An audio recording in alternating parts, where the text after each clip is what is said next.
ये hot touching love story पूजा नाम की एक लड़की की है जो पटना में रहकर बैंकिंग की तैयारी करती थी। 2 साल पहले की बात है। पूजा नाम की एक लड़की थी जो पटना के एक कोचिंग क्लास में बैंकिंग की तैयारी करती थी। पूजा की कोचिंग क्लास के नीचे एक छोटा सा रेस्टोरेंट था। पूजा और उसकी फ्रेंड्स अक्सर क्लास के बाद उस रेस्टोरेंट में चाट या छोले भटूरे खाने के लिए जाया करती थी, क्योंकि उस रेस्टोरेंट के चाट और छोले भटूरे काफी फेमस थे। एक दिन पूजा का बर्थडे था तो पूजा के फ्रेंड्स ने एक प्लान बनाया कि क्लास खत्म होने के बाद हम लोग नीचे के रेस्टोरेंट में पूजा का बर्थडे सेलिब्रेट करेंगे। क्लास खत्म होने के बाद पूजा के फ्रेंड्स ने पूजा को नीचे रेस्टोरेंट में बुलाया और पूजा को उसके बर्थडे का सरप्राइज दिया। अब सभी कोई मिलकर बर्थडे को सेलिब्रेट करने लगे। उस रेस्टोरेंट के काउंटर पे एक 24 साल का लड़का कैशियर का काम करता था। जब पूजा और उसके फ्रेंड्स बर्थडे सेलिब्रेट करने के बाद रेस्टोरेंट से बाहर जाने लगे, तब उस लड़के ने पूजा को आवाज लगाई, लड़का, मैम ये हमारी तरफ से आपके बर्थडे का छोटा सा गिफ्ट। Puja, thank you. रात को जब पूजा ने उस लड़के के द्वारा दिए गए गिफ्ट को खोला तो देखा कि अंदर एक छोटी सी प्रिंसेस थी जो कि एक पेड़ के नीचे बैठी थी, और उस गिफ्ट के अंदर एक लेटर भी था। पूजा ने उस लेटर पढ़ा।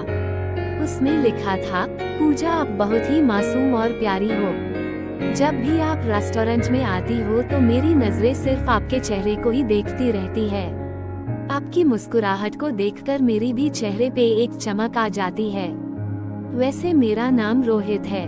अगले दिन जब पूजा और उसकी फ्रेंड्स रेस्टोरेंट में आए तो काउंटर पे बैठा रोहित पूजा की तरफ ही देखा, लेकिन पूजा ने अपनी नजरें झुका ली और अपनी फ्रेंड्स से बातें करने लगी।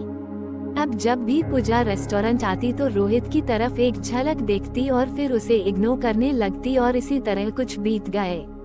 रोहित पूजा से बात करना चाहता था, लेकिन पूजा की तरफ से कोई जवाब नहीं मिलने के कारण रोहित भी बात करने की हिम्मत नहीं जुटा पा रहा था।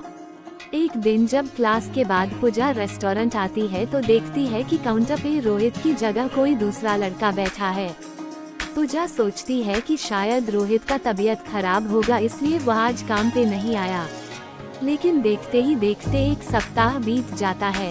अब पूजा थोड़ी परेशान होने लगती है और काउंटर पे जाके पूछती है कि जो रोहित नाम का लड़का यहाँ पे काम करता था वो अभी कहाँ है, उसने काम छोड़ दिया क्या?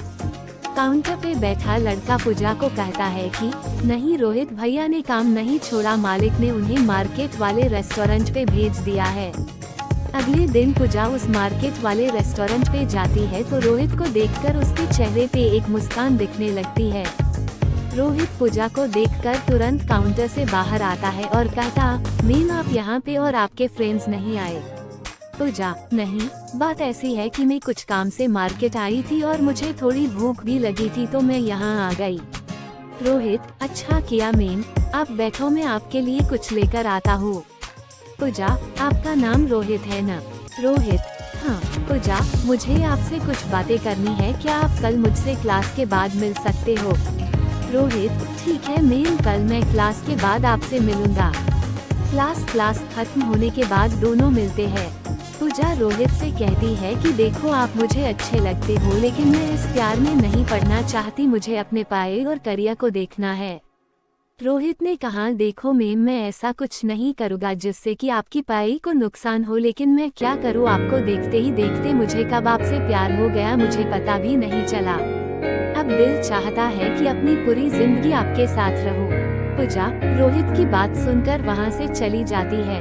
रात में पूजा सिर्फ रोहित के बारे में ही सोच रही थी, क्योंकि पूजा के दिल में भी रोहित के लिए प्यार जगने लगा था। अगले दिन शाम में पूजा मार्केट वाले रेस्टोरेंट में जाती है और रोहित को एक लेटर देकर वहां से चली जाती है। रोहित जब उस लेटर को पढ़ता है तो उसमें लिखा रहता है, रोहित मुझे भी अब तुमसे प्यार होने लगा है। ये पढ़कर रोहित के खुशी का ठिकाना नहीं रहता, वह उस लेटर को चूमता है और अपनी जेब में रख लेता है। तो इस तरह से पूजा और रोहित की प्यार की शुरुआत होती है।